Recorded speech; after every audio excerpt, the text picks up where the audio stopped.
Toby Keith is going into the Country Music Hall of Fame this year, and the big question is, did he know? He died on February 5th, leaving about 6 weeks in between. Son Steelen accepted on the family's behalf, and he didn't exactly shine a light on what the family knew. It sounds a bit crass, but the other question to ask is, did Toby care? I mean, on one hand, this is country music's biggest honor, what every kid dreams of. But on the other, Toby kind of always walked to the beat of his own drum. Again and again, he chose to live his life outside of Nashville and Music Row.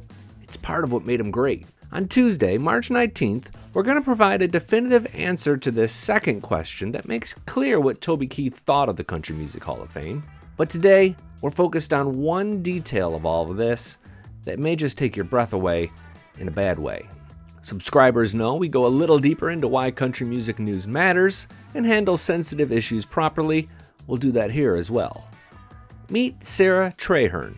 She's the CEO of the Country Music Association, who, along with the Country Music Hall of Fame, facilitates this whole process.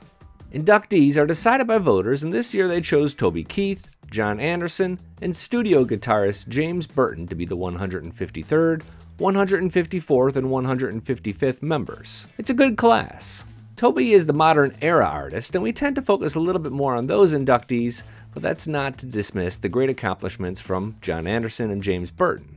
Let us know if you'd like to see some more video about them in the comments section below, and we'll try to make it happen. Brooks and Dunn had been announcing inductees, but Sarah interrupted them to explain how the voting worked. Specifically, she wanted to talk about the timeline.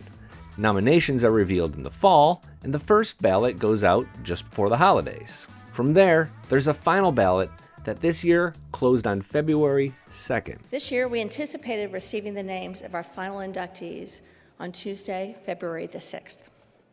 As we know now, we woke up that morning to the heartbreaking news that our friend Toby Keith had lost his long battle with stomach cancer. What's bittersweet is just that a few hours later, our team received word from Deloitte that he'd been elected in the modern era category. I'm stunned. Toby Keith literally died one day too soon to learn all about the Country Music Hall of Fame results. He didn't know. Nobody knew until about 24 hours after he passed.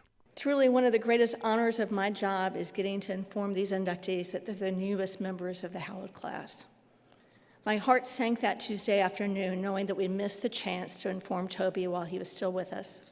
But I have no doubt that he's smiling down on us, knowing that he will always be, quote, as good as he once was.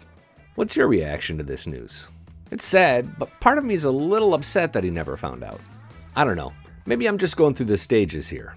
Son Stellan's remarks, which you saw at the start of this video, came after this, but I'm going to stop short of saying he looked peeved. He was certainly serious, and his remarks were brief, but he's certainly going through a lot right now, and he's never really spoken on a stage in this kind of setting.